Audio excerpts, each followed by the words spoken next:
Good afternoon. Welcome to the Davidson County Commissioners meeting, August 28th. Commissioner Shell couldn't be here tonight. He's down in his back, and we'll excuse him later from this meeting. If you would, Lance Barrett, Commissioner Barrett's going to lead the invocation, followed by the Pledge of the Allegiance. Okay. Everybody, please bow your head with me. Dear Lord, we come before you today to do the people's business here in the county building. We just ask that you give us wisdom, guidance, help us along the way as we try to make decisions that's best for the people of the county. We thank you for everything that you do for us. We know we're not worthy of everything that you do for us, but we thank you. It's in your name we pray. Amen. Amen. Pledge allegiance to the flag of the United States of America, and to the republic for which it stands, one nation, under God, indivisible, with liberty and justice for all.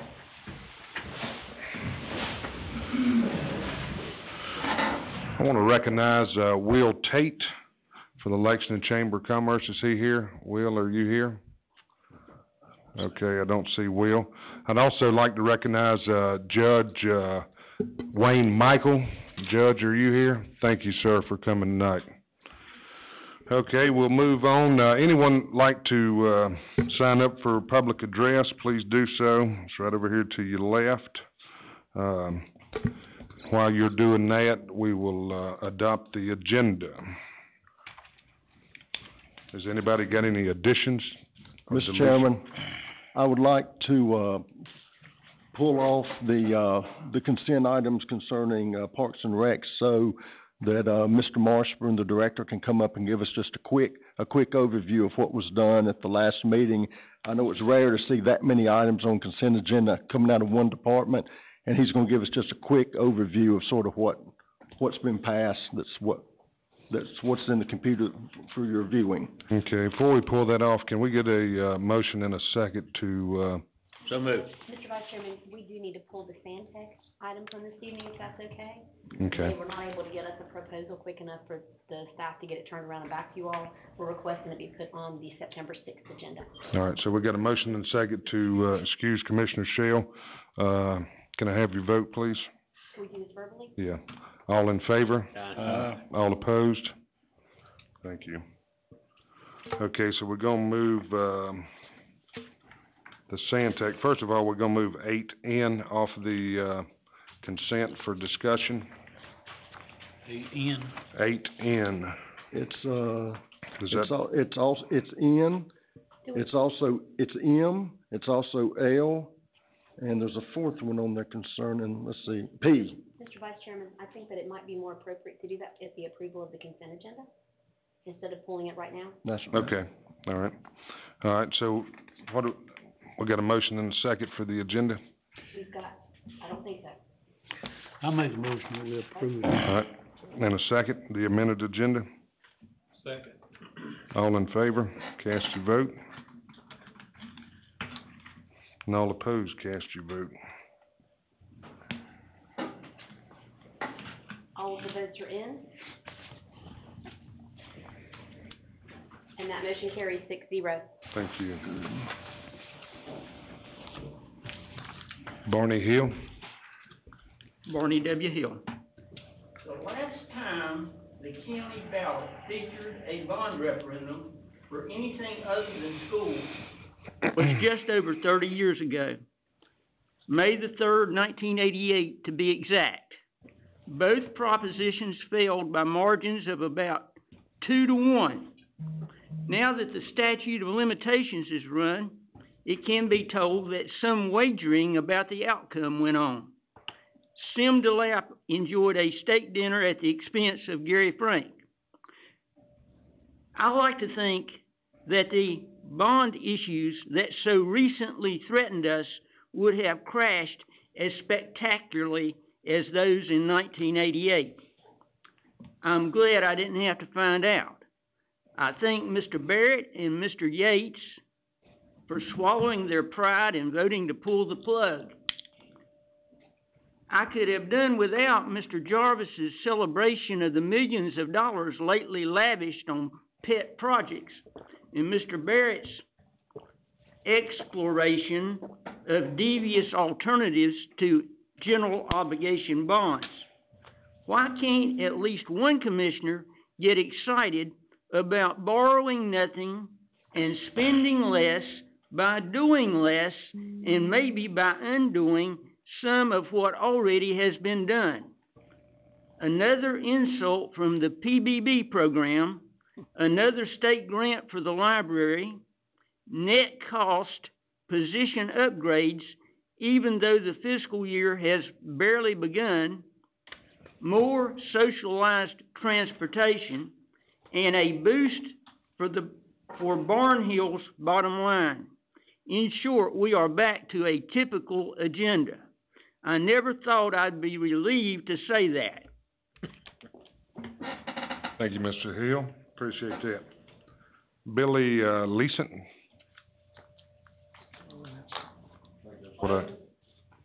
Yeah, Lesson, okay. Got the Billy right. Pleasant.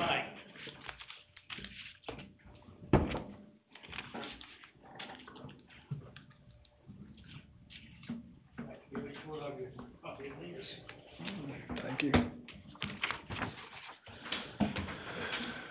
Thanks, sir. Didn't know what that was right there, I'm sorry. I realized that was right over his name.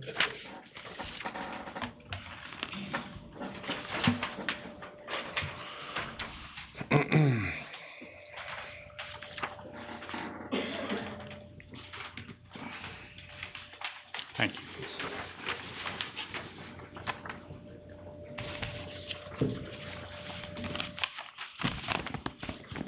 First off, these people here are with me to support what I'm fixing to say. I'd like each one of you to stand up for me, for the senior center. Thank you. I started going to the senior center in 2004.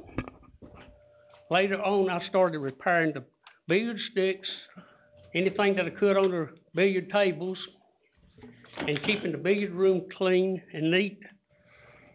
I repaired the pockets on quite a few of these tables myself, as well as getting Q-tips put on the sticks. I did all that.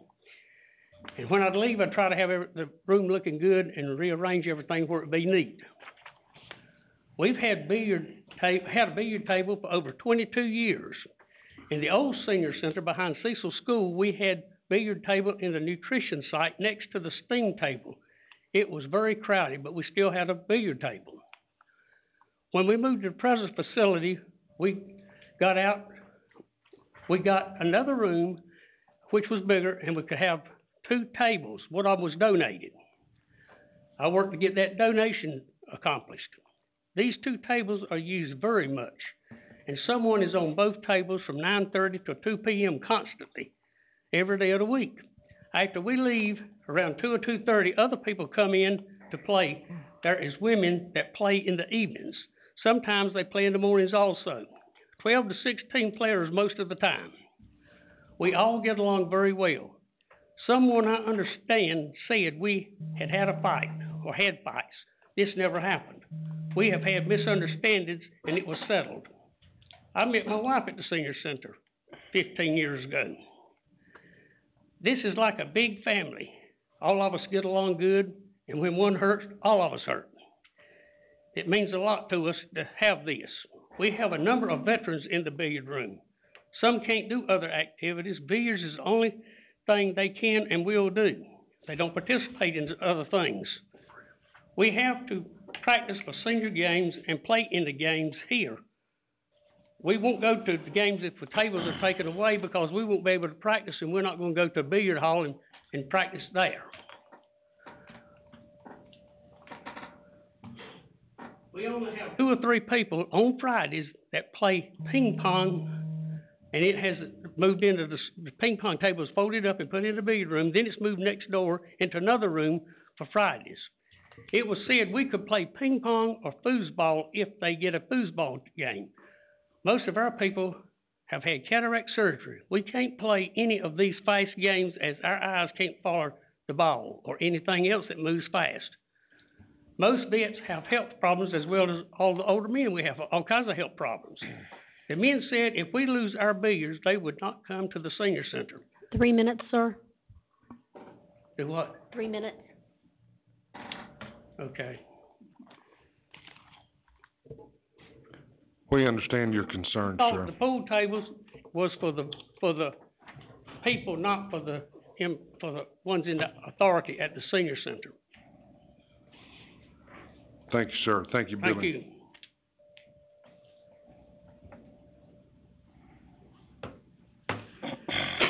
Leonard Williams.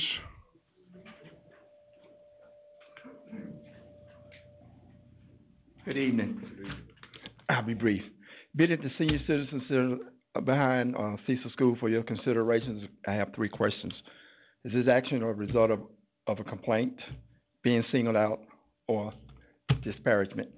Also, under the sign posted on the door, being renovation project and changes in planning for activity rooms, billiards will no longer be offered after August 31st. What or how many other senior citizen billiard rooms are going to be affected? I want the responsibilities of a senior citizen director. Develop and organize activities. Senior participate in several recreational, educational activities, in-house and at outside location. The director develops and coordinates those activities that are suitable to the senior abilities and interests, which can include surfing the net, using the email, etc. Also, a senior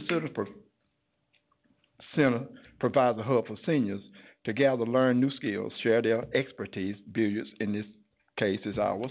More of the senior citizen effectiveness in providing a social outlet to meet the needs of a diverse community of residents 55 and over hinges upon how well the director of the center performs his or her responsibilities and executes his or her duties. For just cause, could this be a form of mistreatment? Could this form of mistreatment fall under the premise of disparagement, which could be in regards or represent as being of little worth, or perhaps consequential damages, indirect losses, damages that do not result from the wrongful acts itself, but from the result or aftermath of the wrongful acts, or in this case, actions taken by the director and perhaps this council. The final renovation of this senior citizen should include replacing the carpet, which is a trip hazard and dirty, refurbishing the pool tables, replacing our microwave, and leaving the tables in place. All this I pose to you guys and ladies. We also, and ending this, we invite you guys, ladies, or anybody else, come to the pool room or billiard room and see how well it is taken care of. Thank you, guys. Thank you, Mr. Williams. Can you state your address for the record, please? Yes, and I'm gonna tell you this. I am from Greensboro, North Carolina, but I do frequent it, and I've been grandfathered in ever since behind Cecil. So I've been grandfathered in ever since. I do. No, that's fine. That's fine. I just, for the record, it didn't have it written on here. I think I did put it on there. It should be Greensboro, North Carolina, 1200 Nealtown Road, Greensboro, North Carolina. Thank you. Holland Schoaf.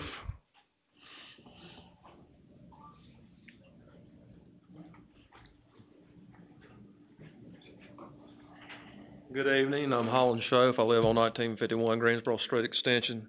Can I address the Santec proposal since y'all pulled it from agenda? Okay, thank you very much. I've been working at the landfill for 20 years and 3 months now, and I have seen too many to number examples of landfill employees going above and beyond the call of duty what is required of them to help customers, commercial and public, because they are our friends and neighbors. A very big part of our operation requires our contracted help from the prison camp. About 7 inmates usually every day, and they get paid $1 a day. They do a lot of work outside of what y'all usually may understand as just with trash. We have a lot of other programs running there, and I'm wondering if a private company will be able to employ those inmates, and I don't think so. So those programs may disappear if they privatize.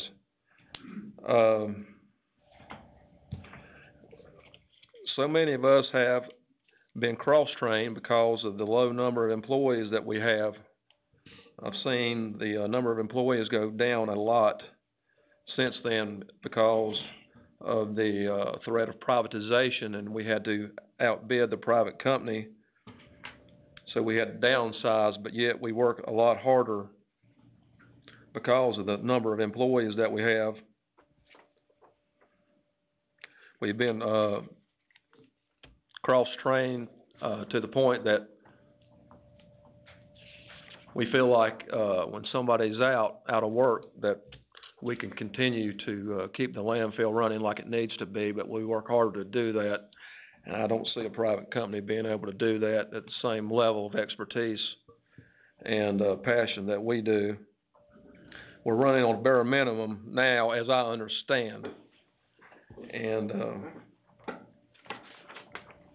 I would like to see our hard efforts in maintaining the landfill with the number of employees that we have recognized by keeping our landfill and letting us remain with the county. I've been working under Charlie Brushwood for a long time, and I can't imagine somebody coming in here and doing a better job at running the landfill than him. So I ask y'all to please let us keep the landfill with the county. Thank you. Thank you. Jerry Leonard.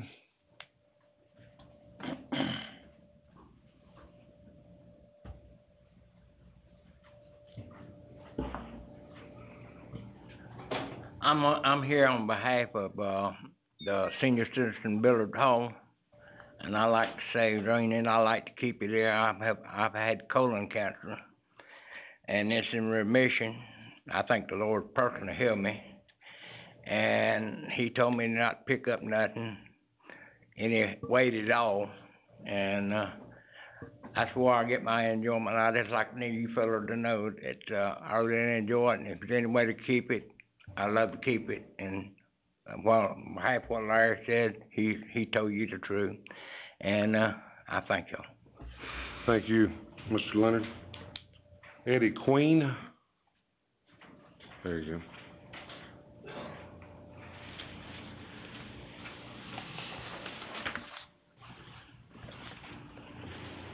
I'm Eddie Queen, and I'm for the playing pool.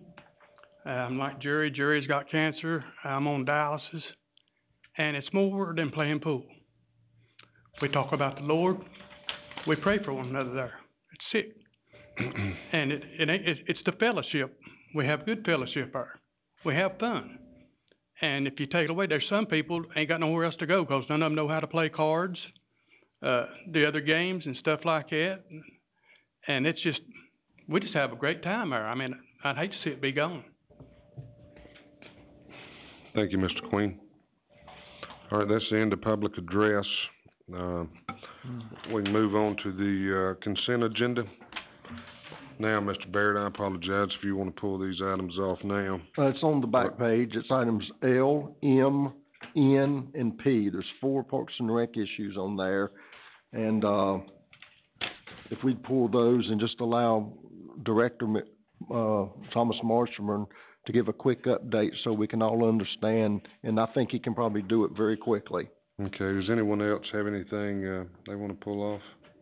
Sandtech has got our place. Yeah, that's on the regular agenda. So. Okay, I'm sorry.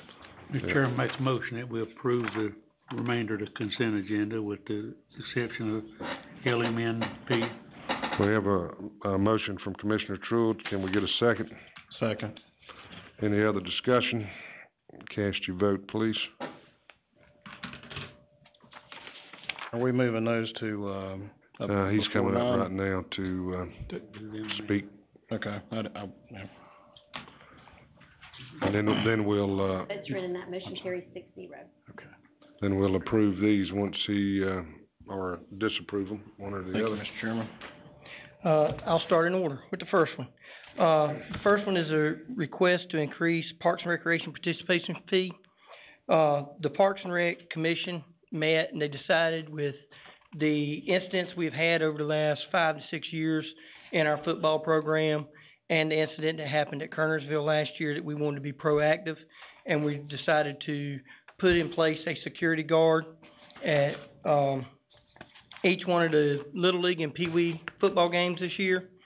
And the way we decided to do that was to increase the participation fee to $10 per player per activity, and that would cover the cost of the security guards. Are you on L now, or M, or I believe. That was him. M? Yeah.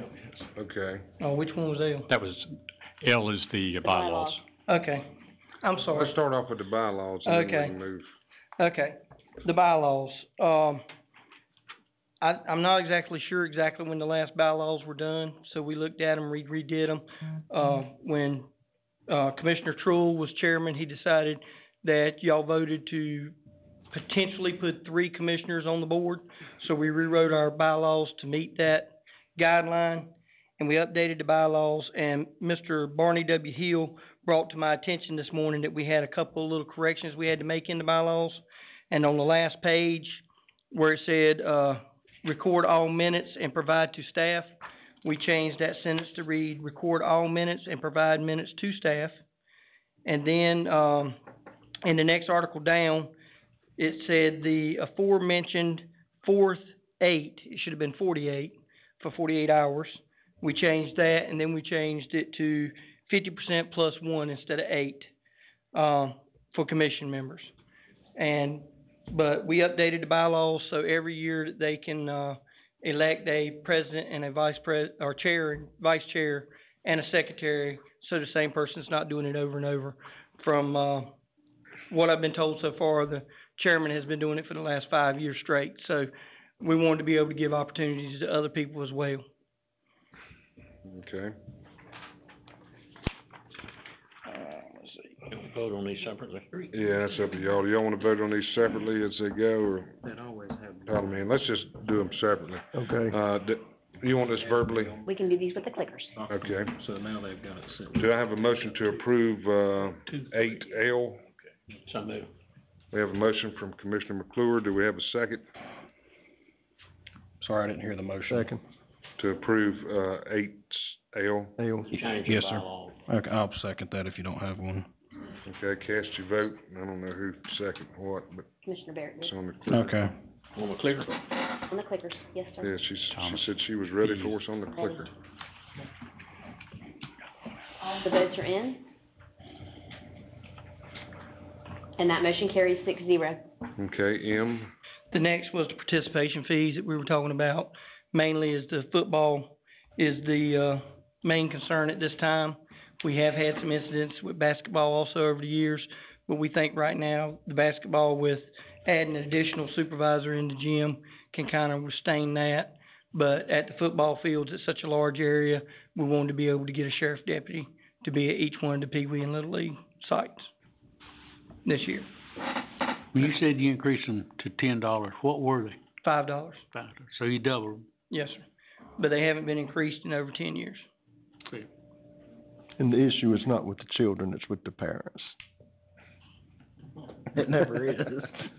We also instituted some code of ethics rules for the coaches and for the parents as well this year, to try to, as Commissioner Barrett said, predominantly most of our problems come with the parents trying to be the coach. You go ahead, Commissioner McClure, I see you. What kind of issues have you had at the football games that would require a sheriff's deputy to be there? Well, last year we had a, gentleman chase one of our umpires with a cane, swinging a cane at him all the way across the field. So the sheriff deputy. If you had a cane, you couldn't catch the guy. Well, but we had to stop the game in the middle to, handle that, and, yeah, he went back to the seat, we handled it on site to start with. He went right back to the seat, and then as soon as the next call was made, he was right back up on the field again. So, that's some of the issues we had.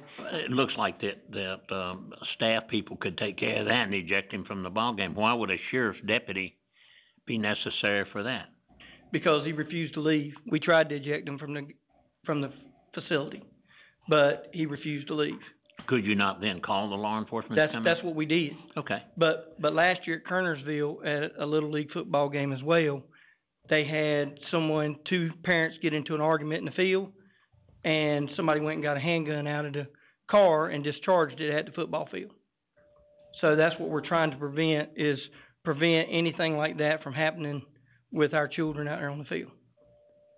We're just trying to be proactive instead of reactive in case something happens. Okay. What, go ahead, any other, y'all got? Did they have a sheriff up at Kernersville? Yes, sir, they did. And as soon as they discharged the gun, they tackled them and took it away. But Didn't stop them from doing it then? no, it didn't stop them from getting to the gun to start with, but as we seen in Jacksonville, Florida this last year, if they'd got to that gun and got back into the field, this happened in the parking lot, if they'd got back into the field where the person had the altercation with them, what would have took a case then? The law officer was able to stop them before they got back to the field. And Thomas, I believe in the Parks and Rec Commission, we were talking about the time frame of what it takes at certain fields to get a law enforcement officer there, and I think in South Davidson was, up to 30 minutes? Yes. I mean, that was some of the cases, is when we had cases over time, some places we get good response from, some places it takes a little longer, just depending on where the deputies are in the county at the time. Yeah, I think that just depends on where the deputy's at. If there's Yep. one close to South Davidson, then it Right. doesn't take them long It to just get depends there. on where they're at. Right, there's one working that zone, so. Mhm. What, how much extra money is this supposed to bring you, at each game? Overall, the whole department, it'll bring in about $7,000, and it's $35 per hour for the deputies. So it's gonna be pretty much close to a wash throughout the season. Yeah. You need to find some work for Trull's wage over here when he was chief. Okay, is that all the discussion? I ain't real crazy about going up on, on the citizens, you know, I mean, it's just, I know it ain't but $5, but $5 is $5. What, again, how much is this gonna bring you in a day when you have these football games? And We see, I don't know how don't many. we don't do it per day. This is a participation fee. So this is when the kids sign up at the start of the season with the booster clubs. Instead of the booster clubs paying us $5, they would pay us $10 per child. Okay, whole season. For the whole season. For the whole season, yeah. So we don't take nothing at the gate. I guess that's something, if we do it, then the parents would understand that $5 was to have a police officer there to try to help protect their kids, so they may not have a problem with it. As long as they don't have a problem with it, I don't guess I do, but if you start getting a lot of bad feedback, I mean, that's the way it needs to be explained, that this is for a deputy, but, yeah. And then. And if it hadn't been for these very few incidences, we wouldn't even be talking about this. Right. But the only issue is it seems to get worse and worse every year instead of better.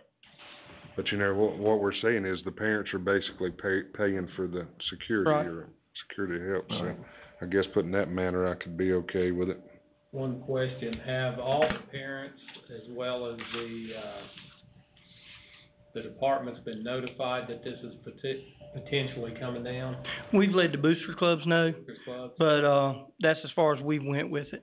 We had this discussion with the Parks and Rec Commission for an hour and a half, would you say? Beating this back and forth, trying to figure ways, 'cause same thing there. Our commission doesn't wanna go up on the fees either. So we tried to figure out every way we could to do it and still have a, protection for the kids. And they're good? So, and the commission, the Parks and Rec Commission voted unanimously to do it this way. Any negative from the boosters clubs? Not at this time. Okay. Do you participate in the PBB? Yes, sir. How much money you have in your PBB? Not very much right now. We just used it for, the renovations for West Campus. Got $7,000?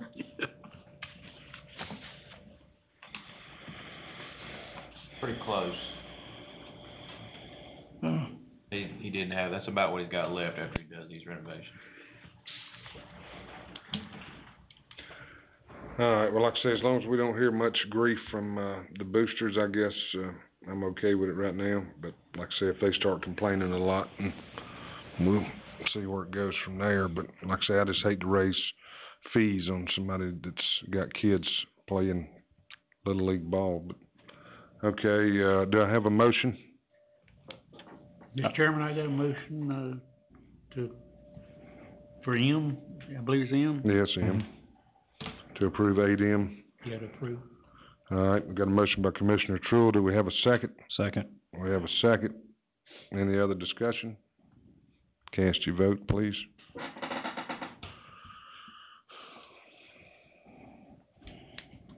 All of the votes are in. And that motion carries 6-0. Okay, now we're moving along to 8N. I believe that's the online reservation? Yes, sir. Okay, we have been working with IT for a couple of years to develop a reservation program. And with all the workload they've had, especially with the website and everything else going, they've just not been able to get to this and would not have the manpower to keep this up and running. So, we met with them and decided to look at the same people who did our website, which is Civic Plus. That's who this is with, and we reviewed their program and looked at it, and it'll come in and marriage very well with the, current website that we have, and also they'll be able to get it up and running in less than 3 months, is what their projected time is to us. So that way, we'd be able to start first of next year, being able to take reservations along with the birth certificates and everything else online, so everybody doesn't have to keep bringing these mounds of paper for us to check at the office like we just got in today. Reservations for what? For our, youth athletic sports. You mean reservations for field, what, reservation for what? Registrations, sorry, I said Oh, reservations. okay. Registrations, sorry. I couldn't make the word fit, I'm sorry. Sorry about that. What's the cost of this? I don't have my iPad, I left it. It's $7,500 up front. That's for them to come in, help set everything up, get the program put in place. Then it's $4,500 every year after that.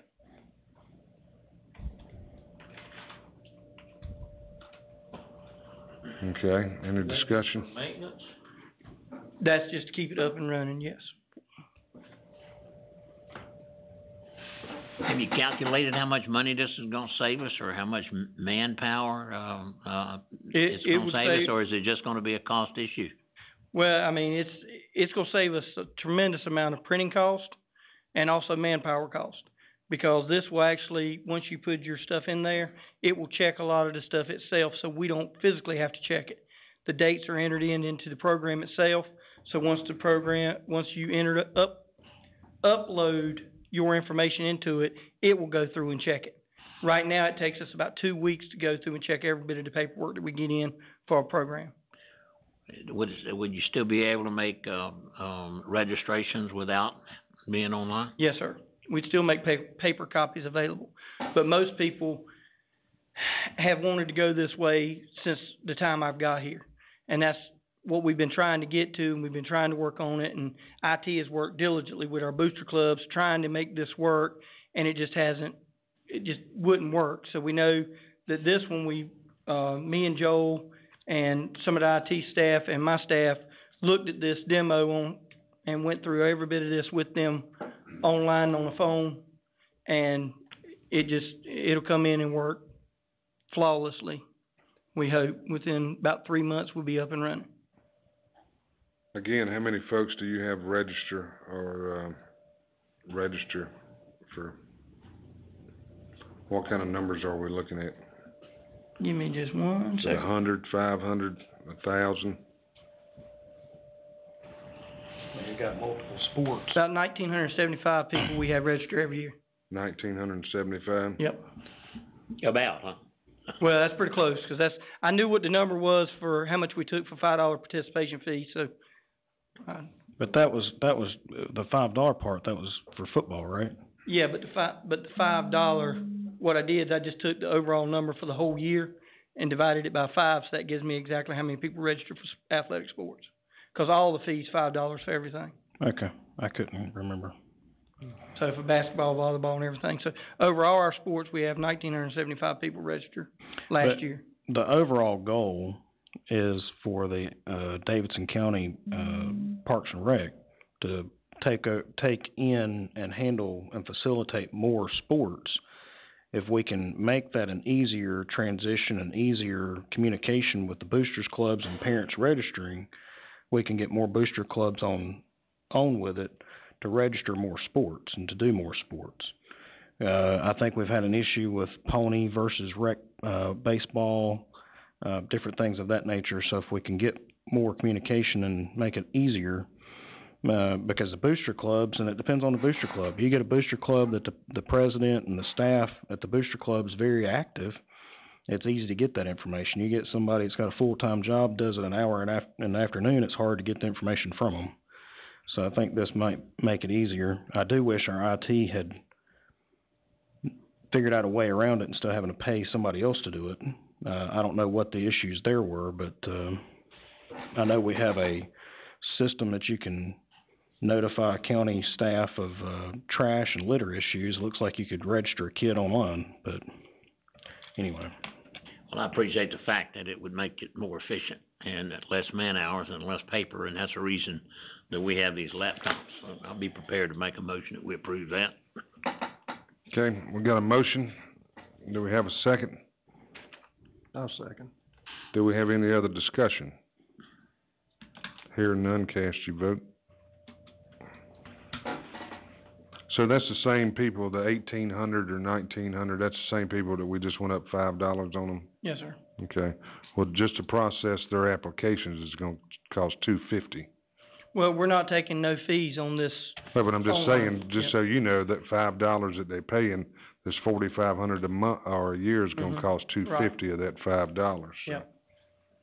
Motion carries 6-0. just thought I'd let you know. You know, I got one question for him though. Since this is online, when you draft these young kids for these teams, aren't they in a special areas? Mm-hmm. By being online, will that cause any problem? We'll set the parameters to include the areas that fits within that. So when it goes online, it will put them in that group. Okay. It will put them in, Arcadia, it will put them in Churchland, it'll put them South Davidson, whichever one they need to go, that's where they'll put them. It will also give, like, we found out just today that one certain group in the county is not doing football, so they've been pushing soccer instead of football, so the people that wanted to play football in that area didn't know anything about it. So this would also put it out on the web, so if the parent is in that area and wants to play football, they can sign up, and that would put them with the closest booster club to them to be able to play football.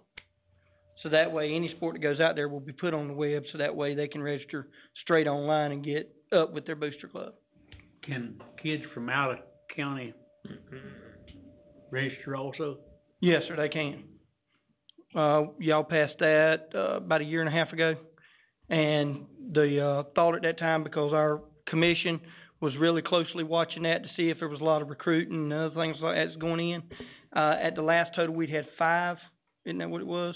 Yeah. We reported we had 5 out-of-county people that participated. There's no problem with So it. it's not been an issue.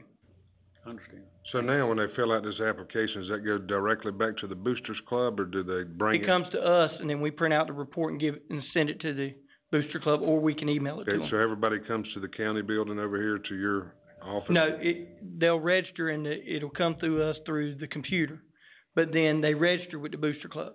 So we will send that to the booster club, so they'll have. But I'm the people talking that- about now, how's it done? Do they have to come over there and fill it out at your office? They go to the booster clubs, That's and what then I the booster clubs brings everything to the county building. Right. And I'll just let you know, the main reason for that rule out of county, it was because South Davidson's numbers were so down, and there were kids right across the line toward Farmer that wanted to play, so But they couldn't we're because, letting them come over. Yeah, they were about to have to almost put their team out of business. all right, Thomas, if you'll do, 8P, you can probably go home after this, I'd say. Okay, this last one is, for part-time positions. These are just basically, filler positions for grounds tech positions that we need people to go pick up trash. We need people to go clean a park. We need some mowing done. That's these positions, and with Wilcox Bridge and 64 Access coming on, we're gonna need some additional part-time people. We have this money in our current budget, but we don't have the positions, so we can't get anyone to fill them. At this time, we have no need to fill any of these positions But we do see once this stuff opens up and becomes available, like the Wilcox Bridge construction is going on now, we wanna be able to keep people out there picking up the trash, making it look good and clean and everything else. So is this seasonal employees? Okay. Or worst case scenario, it'd be a part-time person throughout the year, depending on how much activity is going on at the. Do you get any free help during the summer? We get some interns, throughout the year, but that's about all we get.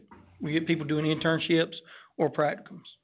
But don't, work, is it workforce or has these federally paid positions in this county, We have looked into that with Davison Works Yes, several Davison times. Works, yeah. We have filled out the paperwork for them, but they have not, at this time, have anybody that will work what we need them to do. How about community service? The Parks and Rec Board, when I first got here, kind of voted to stay away from that because we are in a, area with a lot of children and everything else. So they kind of decided to just kind of stay away from that activity at this time. Do you remember that conversation? I mean, do you remember that? That might have been, That was right after I first got here. that was before me going on. Was it? Okay. Let's, if you could talk to them and see if we can't, I mean, somebody that's just there doing it for simple stuff, I mean, and I don't know, I wasn't even thinking about that, but maybe we could look at that. But I'm fine with doing this, but for future stuff, if there's something that you need, somebody's not a hindrance to children, but if they're being monitored as well, so. Tell me again why you need 14 positions? Well, it's because of the hours throughout the whole year. You're limited to 1,000 hours a year with part-time labor, so you don't really wanna go over about 900. Mhm. So it really just depends on how many hours we do, and that was just what the maximum number of, part-time positions that we have right now is to come up to. Yeah, it says it's a total part-time budget would be unchanged. Is that Right. going forward as well? Would that be going forward as well? Yes, sir. In other Yes, words, you're never gonna hire more people than it's gonna exceed your part-time budget. Well, I can't say forever, but I Well, mean, for the next foreseeable future, for the next 4 or 5 years, I don't see adding no more people more than this. Normally, Commissioner McClure, we budget part-time, we budget off a dollar amount, not so much the position. Position, okay. So he's held within that dollar amount. And the issue, and that's been some of the issue, is I've had dollars for part-time, but I didn't have these positions where I could use people over into it. They were in summer day camp positions or something like that, and I couldn't use a summer day camp person to go out and mow some grass. So that's been some of the issues. So we're just trying, a grounds tech person is pretty much a spare man, person that can fill in a lot of different aspects of the job. Right. So that's the reason we wanted this position approved, so we could pretty much use them wherever. Mr. Chairman, I make a motion we approve this 14 position. I second that. Part-time, never to exceed the. No. Have a motion and a second. Any I don't other second that discussion? never part. Any other discussion? Cast your vote. I'll second the never part. All of the votes are in, Thank you, Thomas. Thank you. and that motion also carries 6-0.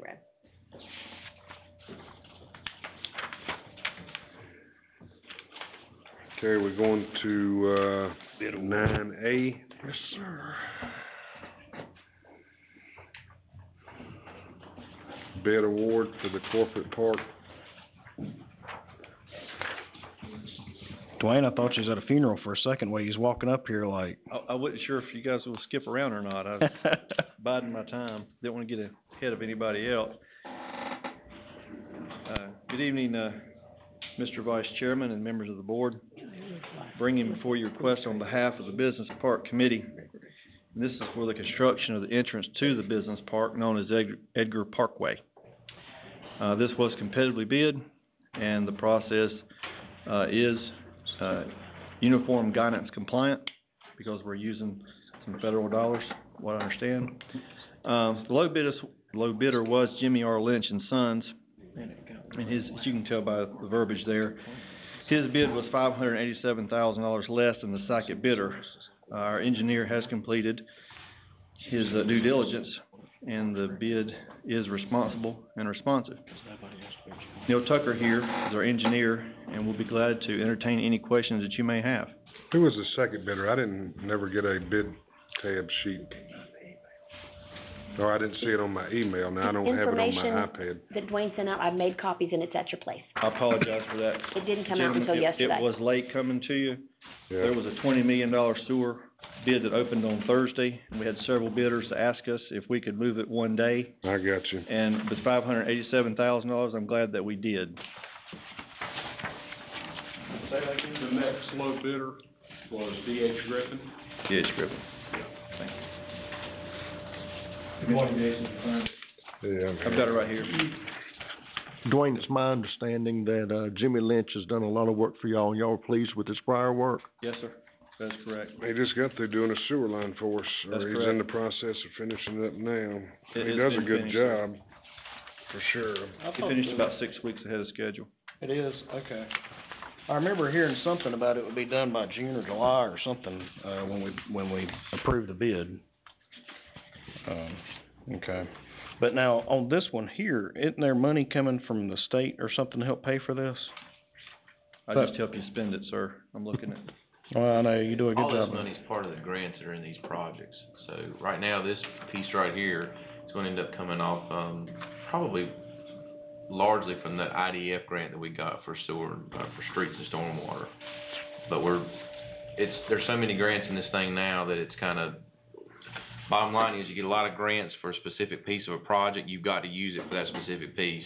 We're trying our best to hold out that original $7 million that had interest on it all the way. So parts of it go to here, parts of it go to there. It's Right. all these low interest But loans. this isn't for the roundabout, right? No. Okay, when I seen the $2 million figure, I know that the state was doing that part, right? Right. Right. Okay, so this is just the entry. Right. Okay, never mind. Gotcha. Looks like you got a pretty good bid.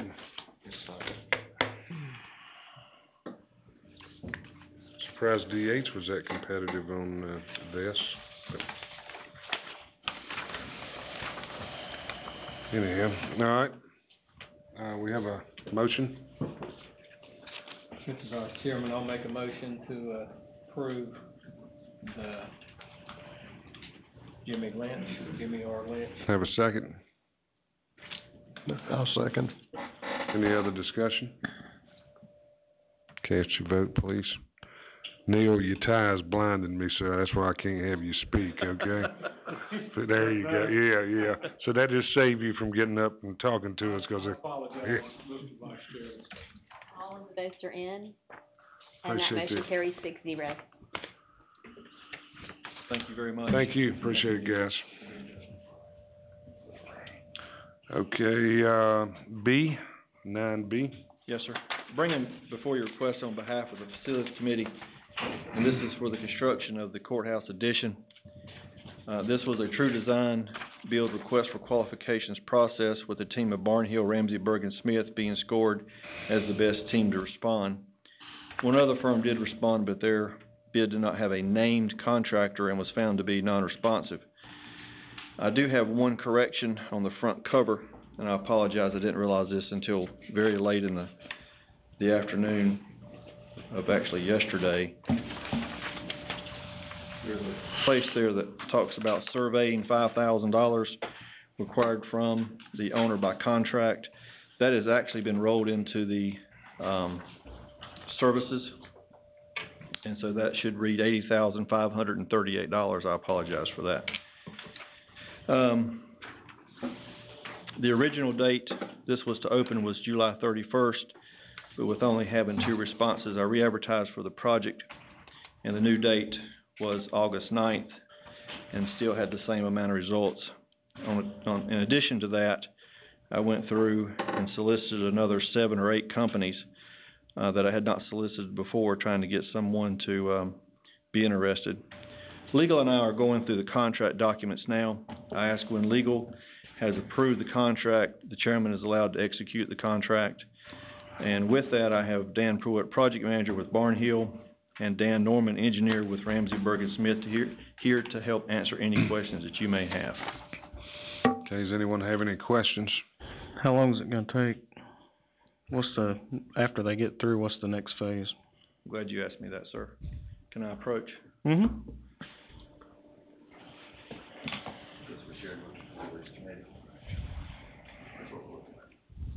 Okay, so 4 weeks for programming, 4 weeks for strategic design, 4 weeks for design development, a month for contractor pricing. County review and pricing approval, 2 weeks, construction documents. Sir, that part would be the GMP. That's when you cut it off and have the ability to not move forward or to move forward with the program. Say that again. At the point that you are at the GMP and a GMP is produced, that's a budget document, and the county, which is the owner, and the contractors have got to agree on that. That's kind of a timeout and make sure we wanna do what we. You want the time frame on that? Let's see, 8/12. I was asking him. I'm sorry, I was looking at the timeline, I got it here in my hand. It should be roughly the mid of December. Okay. Of this year. Yeah.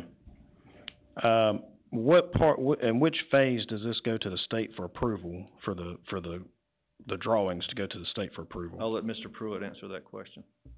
Or Dan.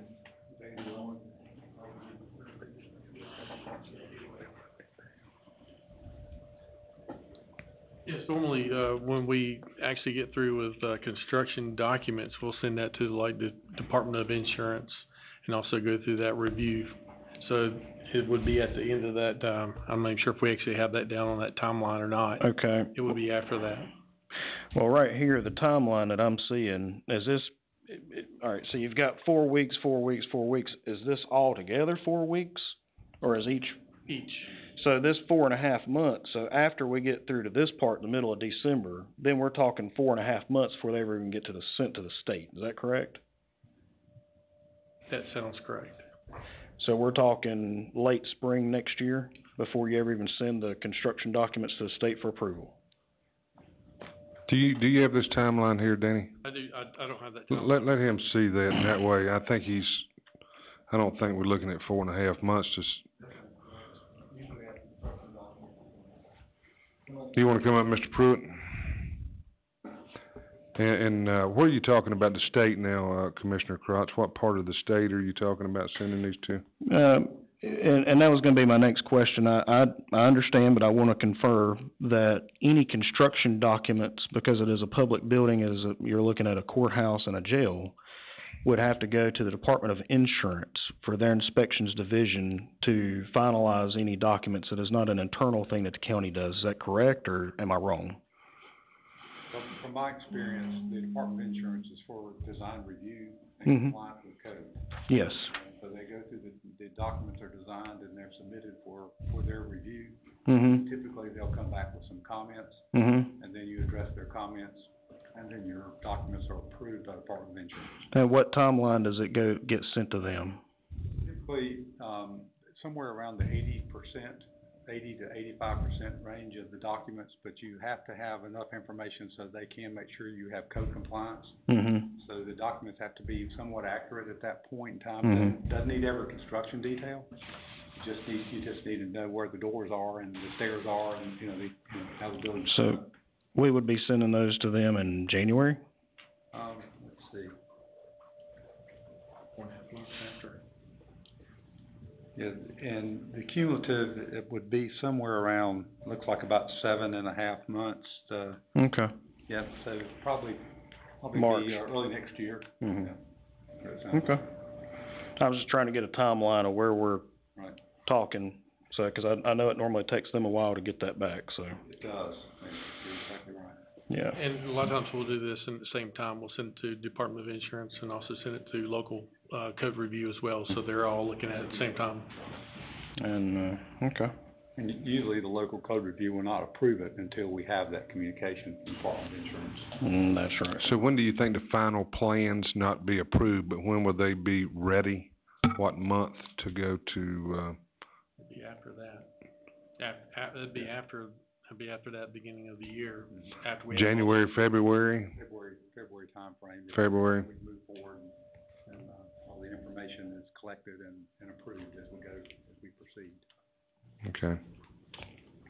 All right, discussion on this side? I got the, highest degree of respect for Barnhill, and, don't have any problem with contracting with them to do whatever it is we decide to do.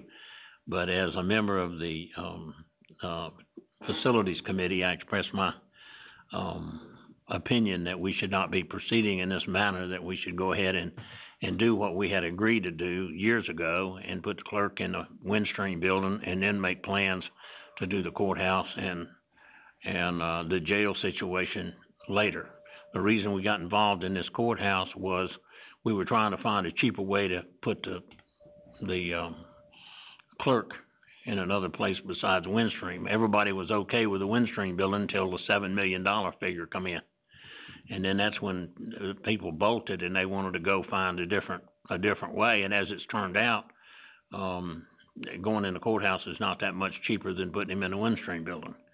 But that was what the commissioners decided 7-0 in the past to do. And the situation with the jail and the court and the jail and the clerk of court has not changed. I mean, it's still basically the same as it was when we made the decision at 7-0. So I will vote against it, but not because it's Barnhill. I'm with Commissioner McClure on this, and wasn't Barnhill, the one that was gonna do the clerk renovations? Wasn't that the one that we were looking at? That's correct. Yeah, so I'd be happy to give y'all $7 million and go ahead and start that project, but not happy to do the $7 million, but happy to do the project. But I'm with Commissioner McClure. Or to say, if you're that happy, just kick some in on the other. Well, yeah, yeah. But I'm like Commissioner McClure, I'll be voting against this only because I don't wanna spend $45,000 now and then maybe later go back and change and do something different. So that's where I'm at with it. Okay, any other comments from down that side? Commissioner Jarvis, you sit on the, Facilities Committee, you don't have anything to say? I just say, I think this is the, correct thing to do. As far as saving money, it's a lot less costly per, square foot. We're taking care of more than one individual department. You're serving the clerk of court, you're serving the judges, you're also serving the district attorney, all within this one bid packet. So, I think it's a smart way to move forward. And I'll say my little piece, and I know you guys ain't got anything to do with this, y'all just here to, either do a job or not do a job, but we sat on this Facilities Committee, me and Commissioner McClure and Commissioner Jarvis, and we've been kind of split on this thing the last little while. And my reasoning behind going with the courthouse, just so the public knows, is, when we seen the, Windstream building was gonna cost $7 to $8 million to revamp it, my first thought was, well, if we're gonna spend that kind of money, maybe we can spend a little bit more or some more. I ain't gonna say another $10 million is not more, but a lot more. But at least, like Commissioner Jarvis said, we can facilitate, another courtroom, give the DAs more room, take care of the clerk of court's office, all in one nutshell. And even if we done the Windstream building, we would have to go to the courthouse and do some remodel over there. It's in really bad shape. So not only will we have to do the Windstream, we'd still have to go to the courthouse and spend millions of dollars. So we might as well just do it all at one time. And this option here was actually about $35 or $40 million cheaper than the next option, I think, that Mr. Crotch was leaning toward doing. And, I just can't spend $30 million extra dollars I think it was about $35 or $40 million to do the new courthouse and the Windstream. So like I say, normally, not all the time, not very often do we not agree. Most facility committees don't agree, but on this one we didn't. So it's kind of like 2 to 1, but sometimes that happens. So anyhow, I just thought I'd let the people in the audience know and you guys. But Barnhill, y'all have done a wonderful job for us before in the new sheriff's office. Y'all run a first-class operation, so we like that. And, you know, Danny, y'all do a good job too. So I know this is gonna be a little difficult to do this construction project at the courthouse with people in the courthouse and they still using it. But I have confidence in y'all two, professional organizations in making it happen with, the least amount of stress on, our citizens. So, and, that's one reason, we did kinda wanna go with a design build because these guys are professionals and they can think in advance of, what kind of stress will be on the public and try to, minimize that. So, I think it's imperative that we use a design build contractor and, to do this project. So, anyhow, that's my take on it. So do we have a motion? I'd like another comment, if you don't mind. Well, I was gonna have discussion after Okay, the well, go motion in a ahead. second. Go ahead. We have a motion? Got a motion? Do we have a second? Second. Any other discussion? Yeah. There you go. There was a couple of things that was mentioned, and I'd just like to go back a little bit. We generally plan in advance for the things that we have, the expenditures that we do. We have had no planning for this kind of expenditure for a courthouse. We hadn't even considered a courthouse. It hadn't been on our capital plans. It hadn't been, looked at all until we made the decision, or Facilities Committee made the decision to look and see if we couldn't put the clerk in the other building for less money. It was not at that time a consideration, because I was on that committee. It was not at that time a consideration to go ahead and do the whole jail and courthouse. It was just to find a space for the clerk of court that would be cheaper. I'm not against, I was on the last time that we built the jail and courthouse and the parking deck, and we made some mistakes doing that because we moved. I think that we need to make sure what we're doing, it needs to be part of our planning process, and we don't need to be doing it just because we made a decision not to put the clerk in a Windstream building. We're in discussion now, so. I reckon since we're in You guys wanna discussion. sit down for a little while and we'll be back to y'all in about. I would have to agree that we have not done this just overnight. We've been planning for 2.5 years. For a courthouse? For doing, from For a whenever courthouse. we discussed the courthouse. It's been probably been 2 years ago that it was mentioned. We did. Mention in planning is not exactly the same thing. Mr. Manager, I'm just curious, back in 2010 or somewhere along in there, was there not a study done to discuss moving the whole complex? Yeah. You mean it's part of the courthouse study? Yes. It was before 2010, wasn't it? 2007 during the space needs. 7. That's when it Space was. needs, Yeah. okay. Yes. There was a study done in 2010. I remember it. I was on that committee. 2010, we were doing that study. Okay, so Yeah, I just, saw that study. I just think that does say that there's been planning long before I was even on this board in that direction. And sometimes whenever you plan, you create a plan and you do a strategic plan for things to change. A strategic plan is something that you start out with and it continues to move and change. Our times change, and it's, as far as I'm concerned, it's nothing at all. There's never been anything about not putting the clerk in the Windstream building.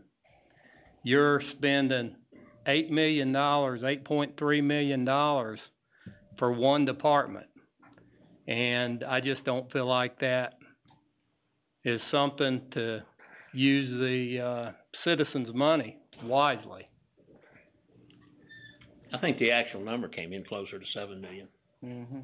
It depend on what options you Depends on did. which one you want to quote. It's 7.3 if you do the facade. Yeah. If you don't do the facade, that takes $700,000 some dollars off. I don't, like I say, I don't have any problem, but I do know from meeting with the facilities committee that the conversation was, to find the clerk a space outside the Windstream building. And that was the driving force of this whole thing. I appreciate the fact that how our country and our government's set up, that we have 7 commissioners and there's 7 different ideas. And you can only imagine how, that's why Congress, and I don't know if you know the definition, but Congress is actually a group of baboons. But you get 400 and some of them up there, and that's why you get all the different stuff comes out of there. But did you say they was baboons? I just seen you hugging on one the other day, so. Yeah, well, I do like Congressman Ted Budd, so. But I appreciate how our government's set up, and I think I realize that I'm on the losing battle on this one this time. But I think it was 2012, I think the board at that time had voted to move forward with putting the clerk in that Windstream building. And then we see how the board shifted and ways, and now we're going a different way. But I think, you know, the board has spoke, and that's what they're going to do for now, and then later we can. I know in December y'all can change it, so y'all more than welcome to do that. It may not be December, I don't know. Whenever they come back and say, hey, here's the cost, because y'all priced it out last time, and then we looked at everything, so. And I want to answer that too about what we decided to do back in 2012 or whatever. You know, things change. When I remodeled my house, I come up with about 15 different things that I'd done differently than when I started. So, and that's kind of with this process here. We've worked pretty hard on this, and whether we agree with Commissioner McClure or not, he'll have to say we've all worked pretty hard trying to come up with this plan. I mean, we've looked at a bunch of them, and,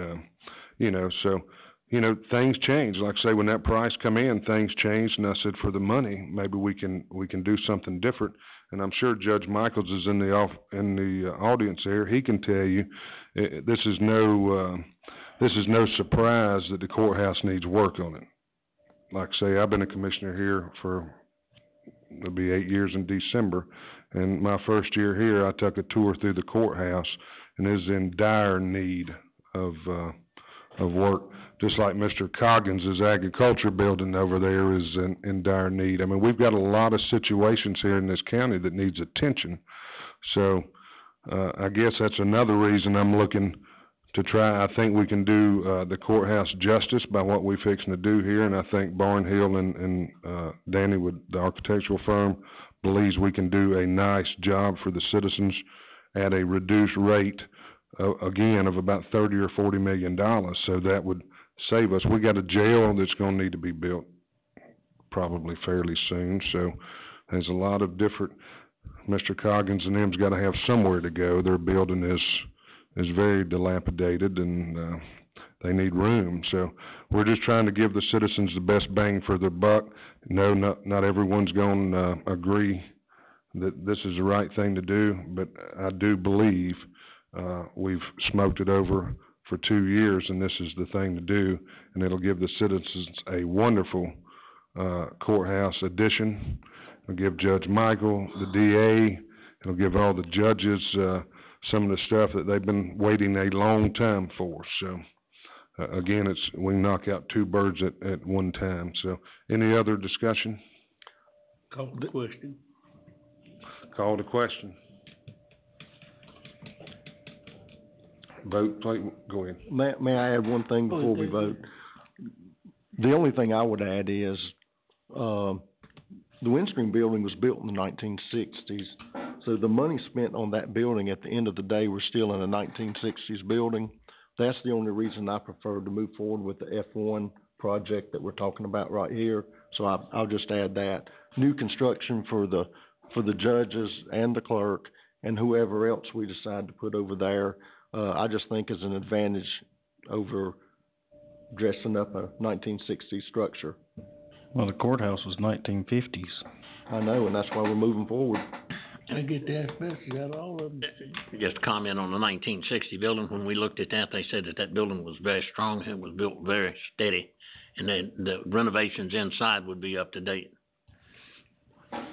And so if we had gone the original route, we had first thought, when it was first discussed about the lower level where the old sheriff's office used to be, that'd be a whole brand new inside also, and that would have been the cheapest route, but we chose not to go that route. So there's multiple things could have been done on this, and. Yeah, I'm not disagreeing with y'all, Yeah. I mean, I'm not. I just wanna thank the I've already said my facilities own thing. committee for the hard work they put in over the years, cause they've been privy to all this information that some of us have not been, that aren't on the committee. Okay, let's vote. If I change my party affiliation, can I get multiple votes? And you guys, if it happens, okay, make me proud, 'cause I know what y'all can do. Like I say, they may change this thing after the first of the year, but All of the votes are in, and the motion carries 4-2.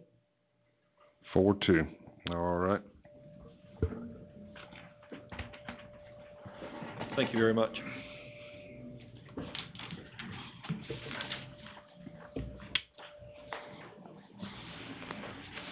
These guys get out of here right quick, and then we'll move on. The goals. Okay. Legislative goals, number 9D. Zeb? Yes, sir, Mr. Vice Chairman. As we talked at the August 2nd meeting, we're coming upon, where the NCACC does their legislative goals to go to the legislature to, try to lobby our legislators on our behalf. In the meantime, I sent an email requesting from our department heads if they had anything that their organization saw as something that we as a county could advocate for them. We got feedback from, senior services at your desk. You have a fact sheet, the North Carolina Senior Tar Heel legislative priorities. That's their priorities that they've given to us. The other one we got was from our Veteran Service Officer, Mr. Johnson. I think it's House Bill 2 that ups the exemption for disabled veterans on property taxes, from, let's see, I had it here. 45 to 100. 45 to 100, plus the legislature said that they will, whatever that costs the counties, they will supplant that money. Okay, any discussion? That's what I have, so. I've got one thing, I don't know if it's something or how we would put it into a legislative goal, but I wonder if there's any way we could create a goal that the closure of the prisons could be repurposed into mental health facilities. I'm thinking particular of the women's prison that's in our county. There's multiple prisons across the state that have been shut down, and we're in a mental health crisis. If we're gonna do something, everywhere I go, I hear we need beds. Looks like that would be a perfect. The problem with that is the county can't do mental health. We have to go through Cardinal now. But the state, we're talking about state goals. Yeah. But I mean, maybe if we fixed it where those facilities could be turned back over to the counties or purchased by the counties, so they won't even let us purchase that one. We've So they need to addressed be that. turned over to the county, or they just need to dedicate those prisons to, I was mental saying health? dedicate them to mental health. Okay. The county was. Currently, Yeah. they've actually started using that women's prison again.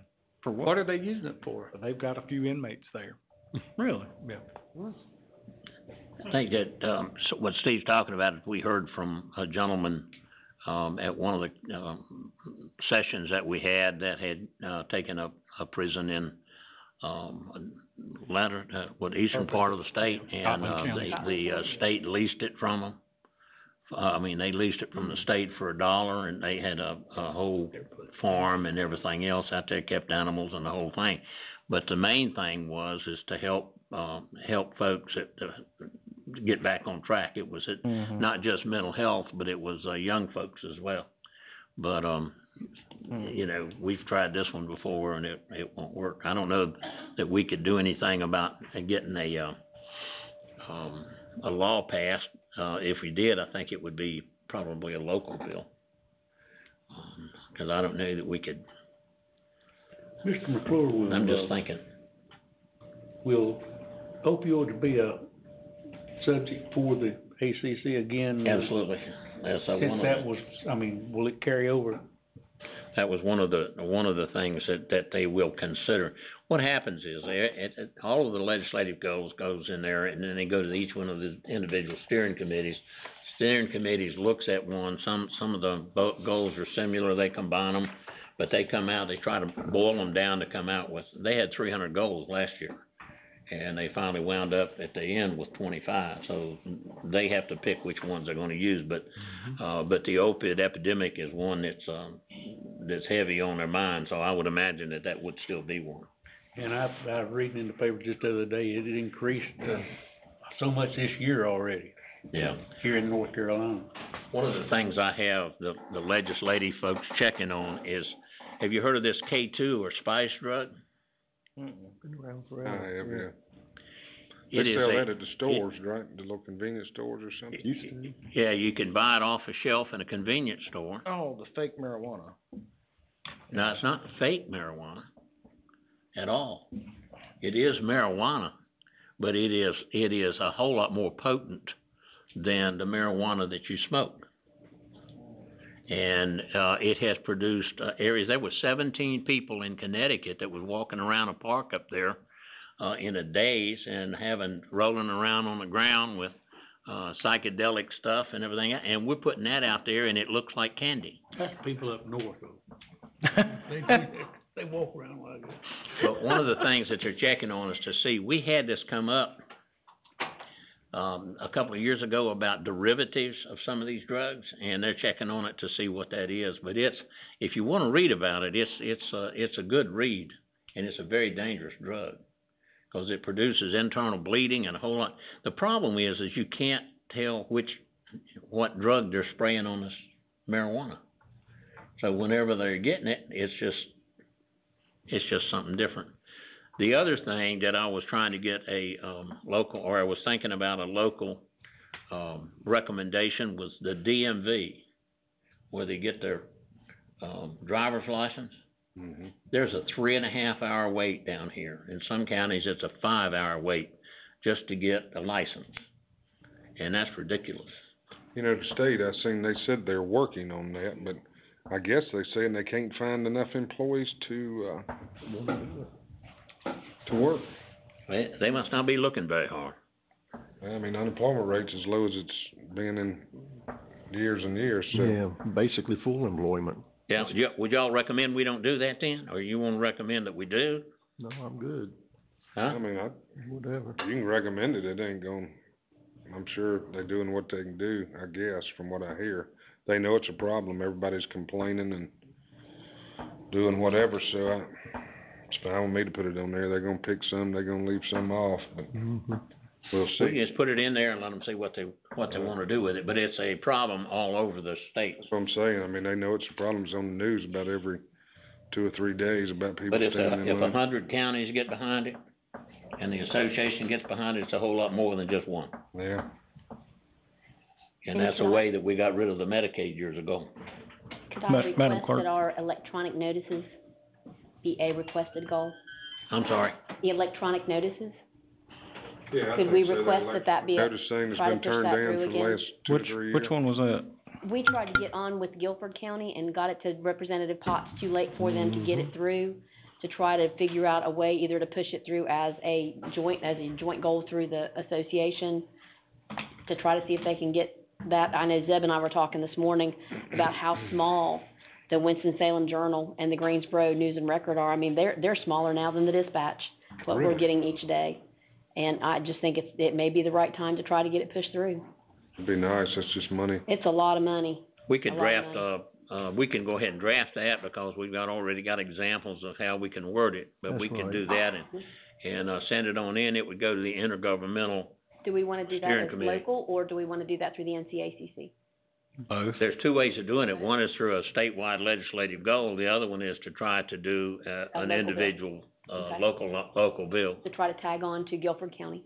Yeah. Hey, Steve, when you're down in Raleigh next year, just go ahead and make that happen, okay? They've been trying to get it passed for a I couple know. of years. Yeah, every time something comes up with that, the newspaper lobby shows up Yeah. with money and gets it defeated. Yeah. Who knew the newspapers were that strong? Oh, right there's one of them right there, Brandon. No offense to you, buddy. But when I find out from, our legislative folks about the K2 or the spice drugs, then I'll bring it back and let y'all know what they say, if there's a need to proceed forward or not. Yeah, And, I've heard with bad the- stuff with the- about that. With the DMV would do the same thing. Okay. I'll tell you something else too, getting back to what Steve said. I mean, I don't know, back when I checked on this a couple of years ago, the allotted beds per capita of people, I guess, in the nursing homes or any type of, because some of our mental ill patients are going to the nursing homes or assisted living or whatever you may call. Do you, either one of you guys know what kind of numbers, what kind of increases per year that we may have in those allotted number that the state lets, you have? I mean, this is. I don't know. I know that, something that I think would be wise is if we did not have to prove a certificate of need. Well, that's what I'm talking about, a Yeah. certificate of needs. I mean, they only allot so many patients, per, I guess it's done per capita or per, I'm not sure what that number is. Are you talking about mental health, or are you talking about nursing homes? I'm talking about Going to certificate of nursing needs homes to a now, nursing home, yeah, I mean, certificate of some mental, it's according to what their capacity is, some of them go to nursing homes when you're mental illness, so that, not only do you have, seniors in there, and we got the baby boomers coming like myself that ain't far down the road, so, that's why I ask in the You don't look like a baby boomer. yeah, certificate of needs. I'm just a boomer now, the baby's gone. But anyhow, I would like for somebody to address that, because that's a big issue, and I understand, and there you go again, the lobbyists from the nursing homes don't want any more beds. Is the reason, I guess, they do this, but. I will find out about that. It's, are you talking about the certificate of need for the Certificate of nursing needs home? is what they call it, yeah, and they hadn't probably increased a whole lot. I mean, you think about it, in our county, we don't really have any new ones. I went through this a couple of years ago with my dad. I mean, there wasn't hardly any room in Davidson County anywhere for him to, stay, so. The problem with the certificate of needs is it also includes hospitals, and they ain't for it. So you get a pushback from all the hospitals because they don't want to see. Well, maybe we need to break that apart then, because there is a need. No, I don't disagree, but I will find out. I'll ask the, NCACC about that. I'm kinda like Steve there, I mean, I can bring something back. it'd be nice to do away with it, period, for nursing homes, because competition is good, If you don't have any competition, you can run your place like you want to, whether it be good or bad, and you don't have to worry about it, because there's only a certain amount of certificate of needs for your county anyhow, so there's only a certain amount of beds for Davidson County, so. We have nursing home committee and also, another committee for adult care that goes around and inspects the homes and eats there and sees what's going on, so they control them somewhat. Doesn't have to do it with certificate of need. But the problem with the mental health is the state keeps, they closed Dorothea Dix altogether. And, they're thinking that, the jails I didn't say that. But, that's what's happening is the jails have taken over housing the mental health because the state keeps pulling the beds. And state has decreased the money again this year for mental health. Maybe that's something you work on when you're in Raleigh, Steve, because I do think there's a bad need for it, and we're gonna be hit with it pretty quick. Well, if you look at just states that do not have the certificate of need, the nursing homes are a lot more competitive. Right. And it's just like turning it over to a private sector. I dug into that 3 or 4 years back, and I don't remember a lot what I dug into now, but I agree with you. So, good luck with getting something like that done, but it's really needed here, I think, so. That's right. Since these don't have to be back to the association till September 21st, would you like us to put this together and put it back on the agenda for the 11th? For us you all to approve and add anything that we may find that. Right, that sounds good. Mr. Chairman, may I volunteer? Well, I wish you could, Chuck, but. At the county attorney's conference this summer, there was a great deal of discussion about the memorandum of agreement, which this board considered several meetings ago between the state and the county with regard to providing social services within the county. That is in regard to General Statute Section 108A-74, and I just took the liberty of talking with Mr. Moorfield about this because both at the County Attorneys Association and at the County Commissioners annual meeting last week, there's concern as to how that language and those provisions were imposed upon the counties by the state. And so I would respectfully suggest to the board that it may be helpful to have as one of our legislative goals to amend General Statute 108A-74, which sets out state-mandated performance requirements of our county to provide for county interaction or county discussion with regard to establishing those mandates. Yeah, there's one of the commissioners that made the statement that it's not a memorandum of understanding at all. It is not. Because what it is it's just telling us what we got to do. When counties attempted to amend or to discuss that with the state, they were told that there was no discussion available to them. Right. I understand that 66 counties across the state did, however, submit it with a letter of protest. Okay. When I inquired about whether that letter of protest would be considered, I was told no. I'll find out where the association is on that too. Thank you, sir. I understand in one of the meetings that we were in at the conference that they're considering modifying that MOU and taking into consideration some of the other input I've had some that was received. discussions with General Counsel for DHHS, and I was disappointed that there wasn't more flexibility expressed. I know Senator Behringer and Representative Stevens was in the one meeting, and they were taking a lot of grief over that, and they expressed as well they may, revisit it, but there had to be something of that nature, and they even got told it wasn't an MOU whenever you mandate and send it down. That's not a memorandum of understanding. It's one-sided. Yes. I believe that's what it said. All right, thank you there. Everybody done? Yeah. All right, let's, I will check on this stuff and get back on the 11th. Yep, that's a good deal. 9E, Fred, you got a resolution supporting agriculture? Is that right? Yeah. You and Zach got, Yeah, Zach and I both. You want to take it, Zach? Go ahead. No, you go ahead, sir. I got another one on 9G. Let me get back to my page.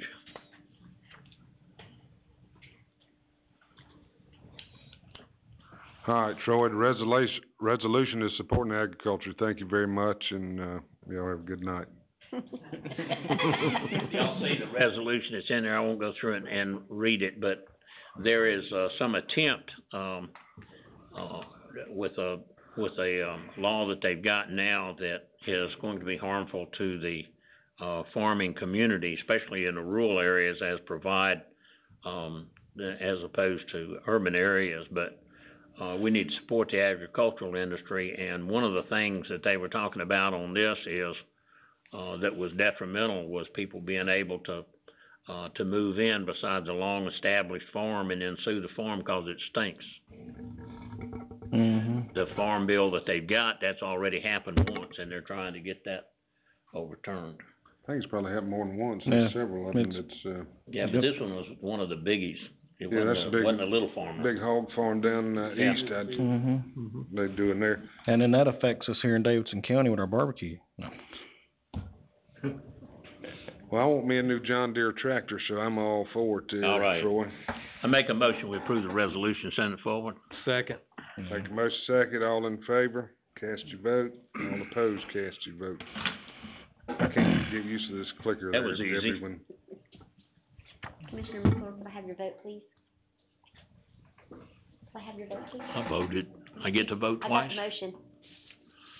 I got it. All the votes are in. And that motion carries 6-0. Thank you there. 9F, Code Red, Zeb. Yes, sir, Mr. Vice Chairman. We've had a couple incidences in the last, few weeks where, we've had some, I guess, perpetrators run around and actually we did use Code Red once at the request of Commissioner Cox. One of the things he and I talked about was making sure that all our in-county law enforcement and our out-of-county law enforcement know that we have this capability. I've talked to Alton about it, and he has, actually, he's ahead of it. He's taken some steps, and I kind of want to go through what they've done with Code Red and the local law enforcement to let them know that we do have that capability, so, go Okay. ahead. Commissioners. So I went to the LEO meeting, which is held every month. It's generally with upper administrative staff, chiefs, the sheriff, that sort of crowd, just made them aware. Again, I made them aware on the front side when we first got our notification system that we had those capabilities. But I reached out to them and went to their meeting, let them know we had those capabilities. If some of their staff wanted the ability to be able to send messages, I would be able to give them that training and that access, but at that time, they were okay with me doing that and would rather that I'd done that. So since then, we have talked about as far as a law enforcement event, I would like for the request to come from the law enforcement and also craft that message for me so I know that we're putting out exactly what they want so that there's no misinterpretation or anything to that matter. As far as maybe a fire-related event, we can still take care of that sort of thing and everything. And, you know, so we've pretty much laid the groundwork for them. As the saying goes, we pretty much, you know, led them to the water, so it's up to them to reach out to us. And I've seen some events recently, like I think we've had some silver alerts, but nobody's notified me, so there's not really anything I can do about that. And I don't want to send out messages on my own without that request coming from that particular agency. As far as out of county that night, we probably should have notified Forsyth. I'll take that as my fault. I did send out an email just asking about procedures to all our contingent counties. Nobody's really gotten any written procedures to how they send out their messages, and I only got responses from two counties, that being Randolph and Rowan. So no one else really responded. So we can do whatever the board wishes. I do have the capability to set up a contact group as well through Code Red so that, and that would be with the permissions of each county, so whoever has that ability to send that message, if it's close to Forsyth County, I could click that person and they would get that message right then, so I wouldn't have to necessarily pick up the phone and say, hey, this is what we got and this is what we're doing. They'll get that message right then and see that particular area where it's at, and then they can make that decision whether they want to send out their message with their system. Our system only goes to the county line. It cuts off at the county line the way they have it set up through their geo-tracking or something like that, so we couldn't have people outside those boundaries register and get messages from our system as well. Right. You can or cannot? Cannot. So there's no guarantee that Forsyth or Guilford even send out the message anyhow. If they That's get correct. it, you can't make them do it. I can't make them do anything, no. What brought this to light is, one night we had a gentleman on the run who had a hit and run there at, Old 52 and Hickory Tree. He ended up being found the next morning at Food Line on 150. Well, all night long, there was an active manhunt. Well, there's a bunch of people live in that area. Nobody even knew anything about it. And it hit Facebook, and I said, well, we have paid this money for this system. Well, now, I know this kind of hit personal for me. My daughter was sitting at the house with the doors open where this guy was running right by. Nobody there because my parents had dropped her off. Well, if I had been notified as a parent, now take me out of it, but as a parent who lives in that area, if they had known, or even a senior, maybe they wouldn't be sitting on the back deck when somebody runs by. They'd be in their house with the doors locked if they had been notified. Then that same week, there was an active shooting at police officers on Ebert and Clemensville Road in Winston-Salem, about 1.5 miles from the county line, that Winston never notified us for us to get it out. So that way our people getting off work maybe wouldn't have went down Ebert to go home. They could have detoured. And that guy was on the run for a while. who could have been captured in Davidson County if he'd have ran. So I just wanted to maybe get a letter sent out, an official letter, to let other agencies and surrounding counties and our own know, you know, it's your responsibility to let us get this out if it's something that needs to get out. And that's why I understand your thing about law enforcement. Let them tell you, not you take it upon yourself, because then maybe they don't want it out. But I think it's our due diligence. We have taken taxpayer money. We have paid for a system to notify people.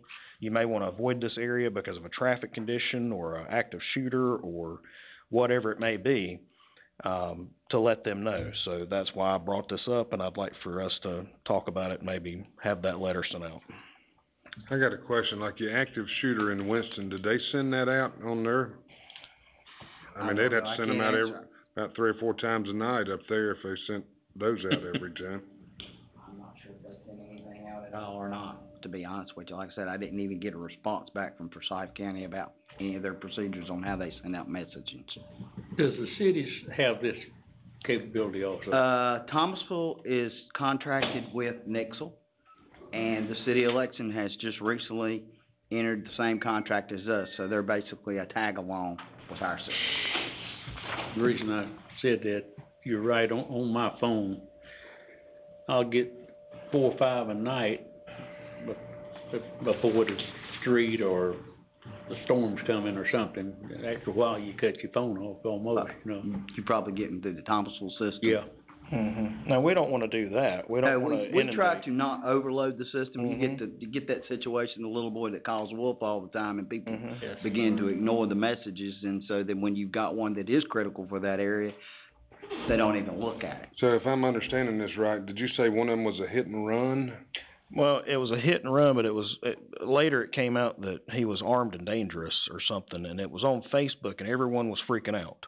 But if we had sent out an official message, then maybe it would have not been such a major issue. There was sightings. I think one of my neighbors down the street shot at the guy when he seen him in his yard. I mean, it was a mess. Where if there had been an official response, maybe it would not have been as bad. The only thing is, a lot of times you have hit and runs or people running like that. They're not armed and dangerous. And if we send out an alert, you may cause a shooting because somebody comes out thinking they're armed and dangerous. Right, and I understand that, and that's why we leave it on law enforcement to word it, if they even want it out. But my part behind that is send them an official letter, let them know what we have. Now, the one in Winston, the guy was shooting at cops right there at the gas station. Well, that's not Davidson County. Well, Yes, I know, but it was a mile and a half from the Davidson County line, and he was on the run heading south, which would have been going into our area. Well, it sounds They like didn't send it out, so we wouldn't have got a copy of it anyhow because they didn't send it. But they would have had Alton's information to send it to him, say, hey, can you send this out to your citizens? we might. It sounds like Alton has already met face to face with all the entities. I don't know if a letter would be necessary there. Possibly the surrounding counties. If you want to do something with the counties to say, if you've got something that's a major incident and it's headed to our county, let us know. Yeah, and that's what I I'm mean, saying. I can. Yeah, like I say, I think it had to be a major incident, like say a shooting in Forsyth County happened 3 or 4 times a night. Yeah, I ain't talking about just a We'd be typical. getting beeps all night long. Yeah, no, I'm not talking about a typical thing. I'm talking about like that one. The county line that may be in That may bleed into our county, that, you know, could be a major disaster or whatever, that type of scenario. I'm not talking about every little. It don't have to be, close to the county line if it's just a major event. Yeah. Whatever it is, of course, that needs to go both ways. We need to send them something too, but like I say, I think the hit and run and that kind of stuff, I mean, like I say, that happens multiple times a day probably for hit and runs. Maybe they don't make it far or whatever, but somebody bumps into somebody and drives off. And Usually these things are for. According to what you're saying, you're utilizing the code red in this county anyway. And you've already met with the folks in the surrounding counties and told them that you were available to train them. I think email, that's, but I'd be more than glad to send a letter out, just say, hey. I think that's we got sufficient. this, and please keep us informed, and we'll let you know if we have something as well, and we'll pass it along. That way it'll be official document. do you have a contact with those places to, if you wanted to put something out there, do you have a I would contact? normally just call whoever the coordinator is for that county. I don't know in different counties. Randolph, it would be my counterpart. You go to Forsyth, I think 911's in charge of it. And it's different in different counties. So that's who you need to contact and see if y'all can set up a relationship. Right. That probably ought to be the thing. Y'all probably ought to meet once every quarter for lunch or Said something. they meet once a month. I see all those folks on a regular basis Okay, anyway, well, at good. state meetings and everything, so we stay in contact. All right. Well, y'all can figure it out then, what needs to Number happen, next. I'd say. Okay. Thank you. All right, thank you. Okay, 9G, is this Zach? So, Mr. Vice Chairman, just to be clear, it's okay, the board by consensus is okay for Alton to send an official letter to these folks alerting them that we do have. Well, like I say, I don't know if he needs a letter. He meets with them all the time. They can just go talk to each other, looks to me like, and figure out what they All right, need to do. Just wanted to be clear. Okay, thank you. It's a lot better than sending a letter. You can talk face to face with somebody. Okay, 9G.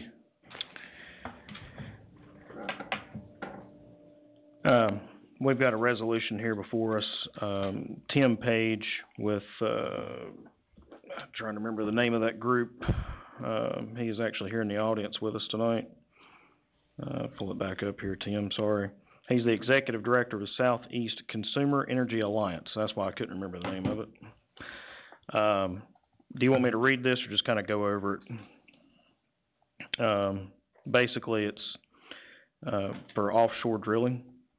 The nation's offshore energy resources are a critical part of America's first energy policy, with the potential for Atlantic conventional energy alone to provide North Carolina with a supply of domestic energy and allow the state's economy more than $4 billion to generate nearly 56,000 jobs and provide $4.4 billion in state revenue for coastal enhancement projects. The American offshore and onshore energy for all types can be explored, developed, and delivered in a responsible manner while also simultaneously protecting the environment. I'm for the resolution to send down to Raleigh to say I would like to explore for the state to open up our shores to allow for that. So that resolution is to allow offshore drilling? Yes, sir. I'm for it. Did the board want to hear from Tim? He's here. He's an expert on this.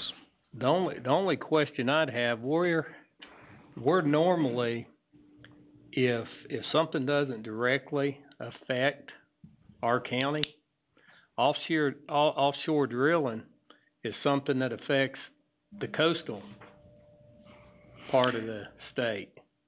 Well, that, as far as where it happens, yes, but 56,000 jobs, they're not gonna hire. Jobs would be, Well, not necessarily. I mean, there might be people here that, go down there for work. I mean, people that work on rigs usually stay on the rig for a week and then they come home for 2 weeks.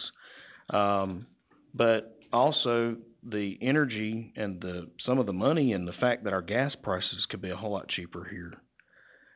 That does affect our citizens here in this county. Tim, do you want to speak on that? You know more about the economics behind it than I do. I've looked at them, but you know them. Thank you, Zach, Commissioners.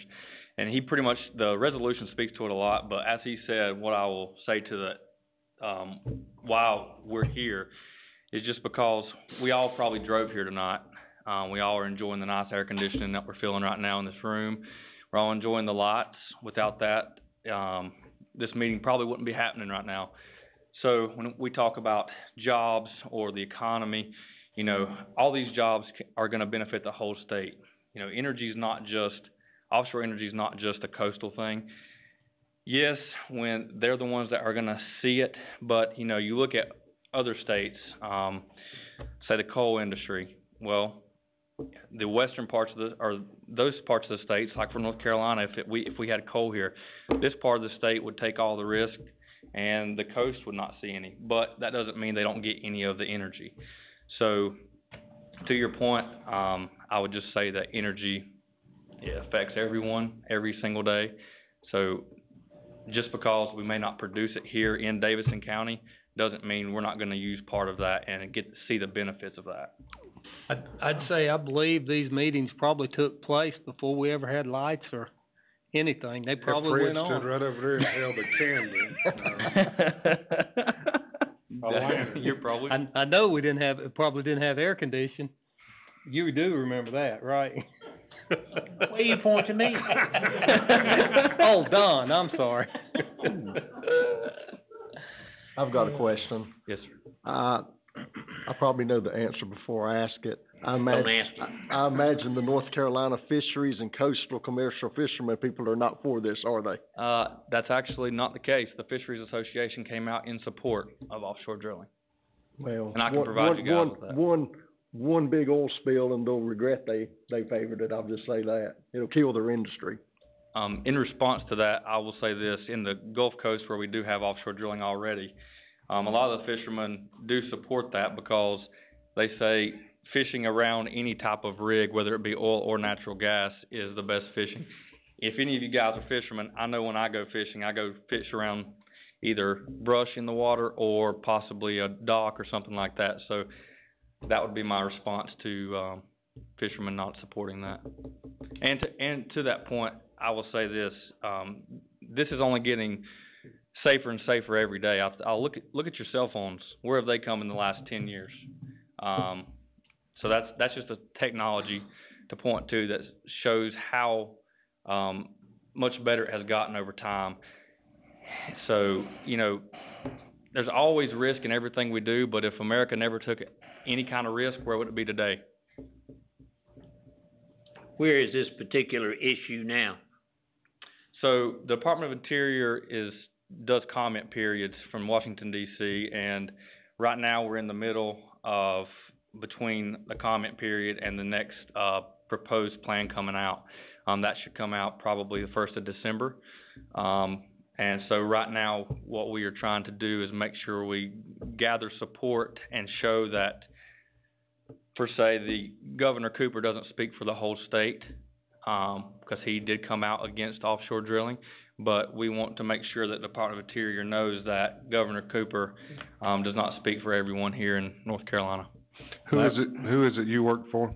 Consumer Energy Alliance. Who is that? Is that a lobbying group? We are a nonpartisan trade association, nonprofit, so we don't lobby per se, but we do try to educate folks on different energy issues, and offshore is one of those at this time. So. And what's the name of it again? Consumer Energy Alliance. Consumer Energy Alliance, okay. And we represent families, farmers, small businesses, pretty much every sector of the U.S. economy with our membership, and I can provide you with that list if you're interested. How many other counties have done this, do you know? So as far as support, we have one coastal county that is in support. There are 4 counties in the state that are in opposition. There's probably 15 other counties that have decided to stay neutral on the issue. But we are working with around 5 or 6 other counties right now to get a support resolution out of. So that's kind of where we are right now. And we still have a long way to go in this process. So you've only got one coastal county? One coastal county that's in support, yes, and that is Carteret County. Have you been working the whole East Coast? It looks like that would be where you would need to work. We have worked with those folks a lot. I would say that there's 3 counties on North Carolina's coast that have come out in opposition. There's 1 county that is in support. I can name 4 counties that are staying neutral on the issue. So it's kind of up in the air right now what's going to happen, and people will eventually have to make a decision on where they're going to be. However, the current administration has said that they would like to hear from every county throughout the state if possible, and hear from or elected officials if they're willing to weigh in on this. So that's why I'm here tonight. I'm gonna tell you, from my perspective, I just have no clue about offshore drilling or what it consists of, so, you know, I couldn't vote on anything right now without knowing more about, like I say, I'm sure the folks down on the East Coast know a lot more about offshore drilling than we do, the pros and the cons, so you know, until I could read up about it and figure out, and maybe talk to some folks down that way. I mean, I just don't know anything about offshore drilling, so, you know, I'll give you a heads up there where, what my thinking is, at this point. Cooper's against it, and I think, that's one reason I'd like to be for it. You don't just take that just because party line. You wanna have issues. I meant that being facetious. If I may, I will say that North Carolinians already spend $2,900 annually on energy, with the average monthly residential energy bill 8% higher than the national average. And folks here in Davidson County, roughly 15% who are in poverty are spending at least a quarter of their monthly income on energy. So that would be a reason I would urge you to adopt this resolution in support. Most of that on electricity?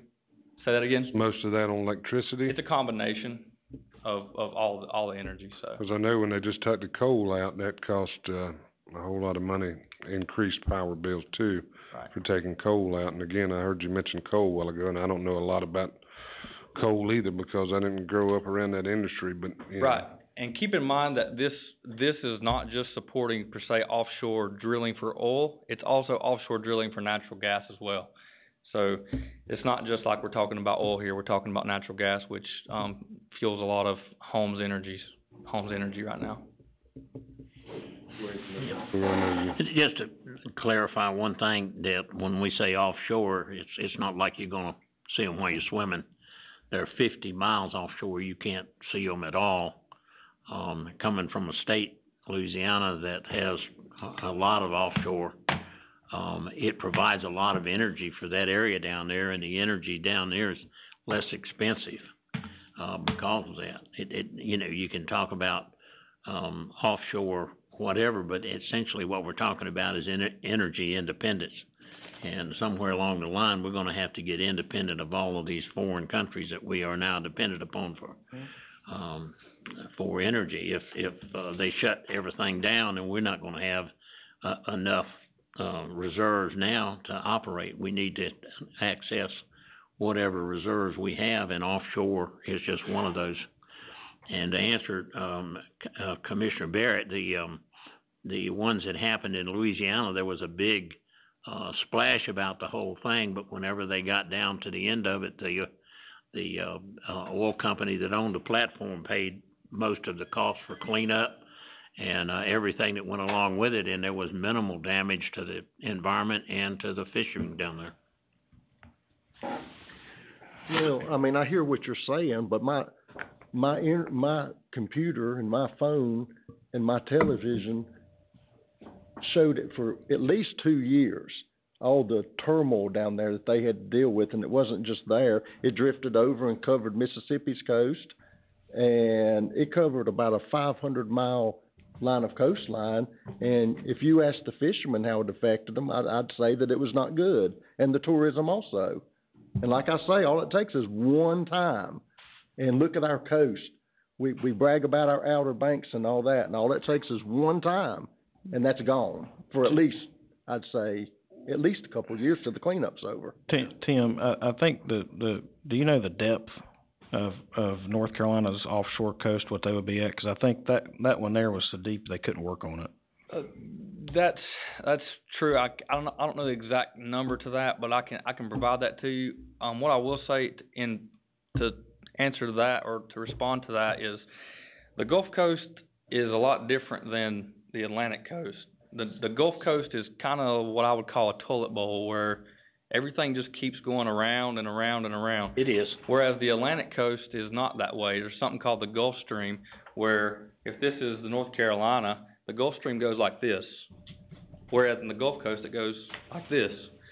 So where any type of drilling would be the sweet spot that we're thinking of is around 70 to 120 miles out anyways, and you're already in the Gulf Stream at that point. If anybody would be worried about seeing a drill off the coast, from the tallest building on North Carolina's coast, you can't see more than 17.5 miles on a clear day. There would never be any type of drill that would be anywhere near that, and And if, you know, if that would be a concern, we would definitely be okay with putting in a, thing in that resolution that says nowhere within 50 miles of the coast. If you got 50 miles off the coast of Hatteras, you're gonna be in the Gulf Stream. That's That's really deep water. Yes, sir. Y'all would put them in the Gulf Stream? Oh, so federal waters is anywhere from 3 to 200 miles, but I'm saying the sweet spot's 70 to 120 miles.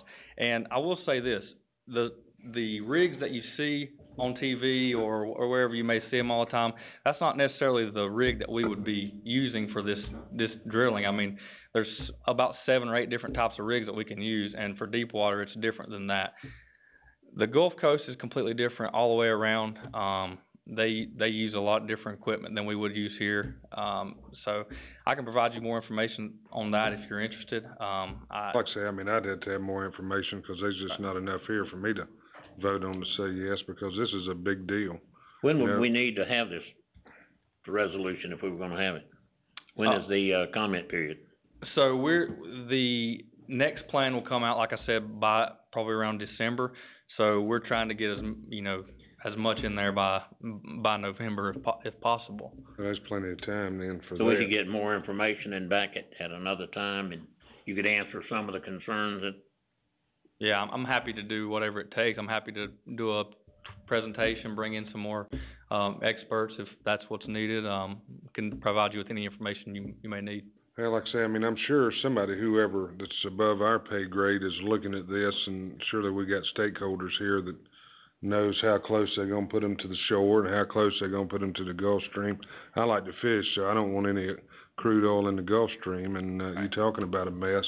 That's one good thing about the Gulf. It didn't get in the Gulf Stream and go from one side of the country to the other when they had to spill. But like I say, it did take them 2 or 3 years to clean it up. They did have to make, BP did have to pay for, all the fishermen that lost, resources and hotels and all that. I remember that. It was on the news every day, but. If you go down there and talk to the people in Louisiana now, you will see that it did not impact them as much as they thought at the time when they had the event happen, that it was going to impact them. The shrimp crop is just as good as it's ever been. It just, they spent a lot of money, the oil companies did, in cleaning it up, and they jumped on it quick. I think that was BP alone, wasn't it? Wasn't it BP that had that big spill? Mm-hmm. Yeah, I mean, it cost them That's billions. what I said, the oil company. I thought I said oil companies. Yeah. But it was just one company that had a massive payout. But anyhow, like I say, I just need more information and a lot of study from somebody. Like I say, that's. When you wanna bring it back, that's the 11th? something. I don't want that here. One county. The only, November 30th. the main thing that's a red flag for me is only one eastern county has voted this resolution, and 4 have already said no. And I've heard Commissioner McClure talk about this before. We don't usually,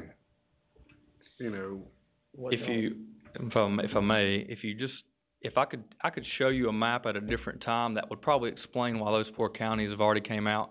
One of those counties being Orange County, North Carolina. I shouldn't have to say anything more about that one. No. Yeah.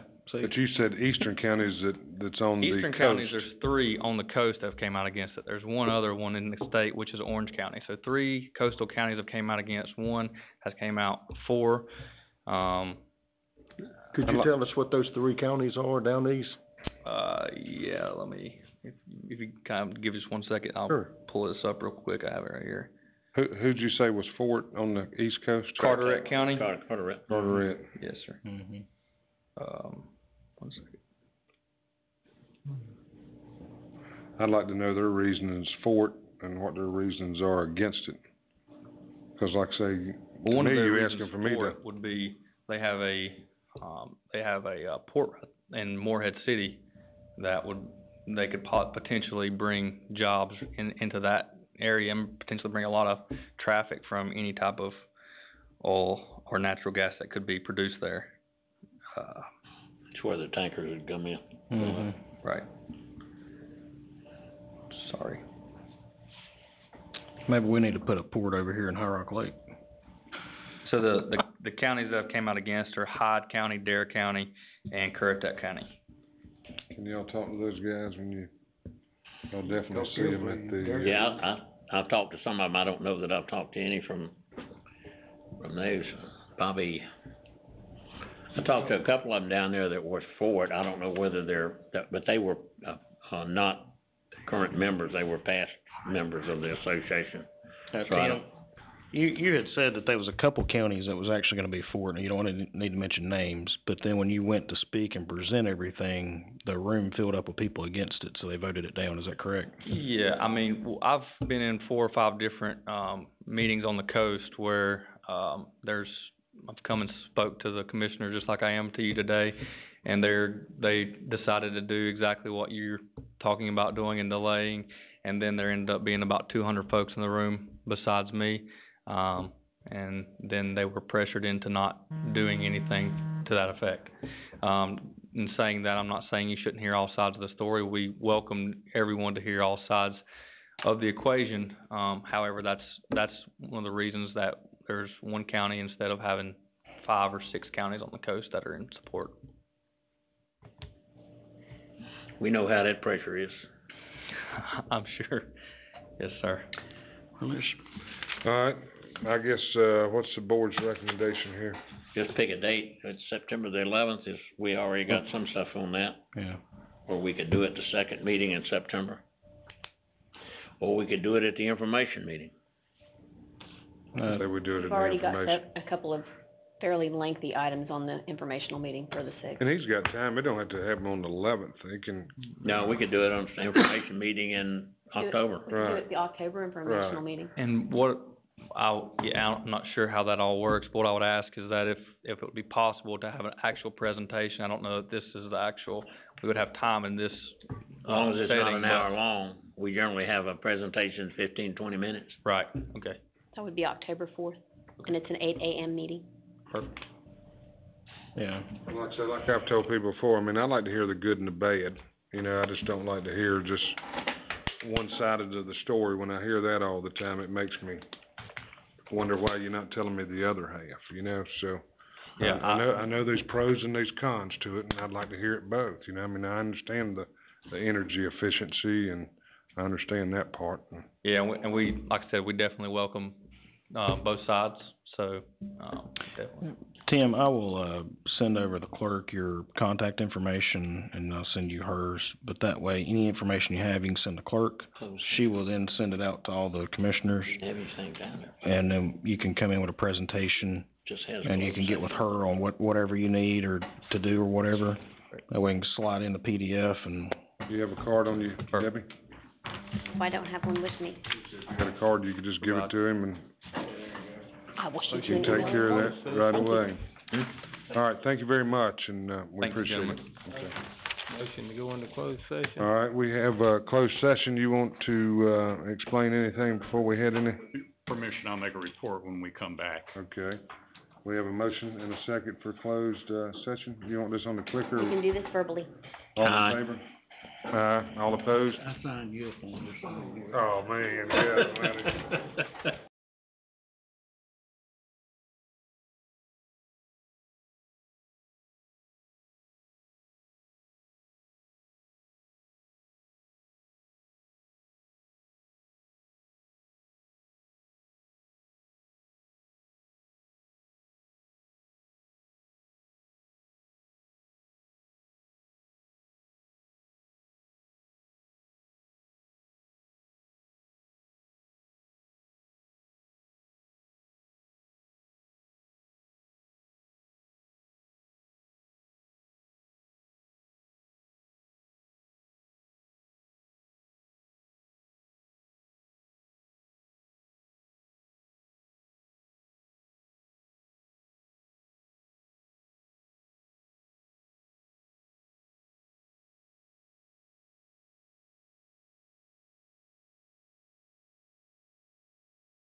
Do we have a second?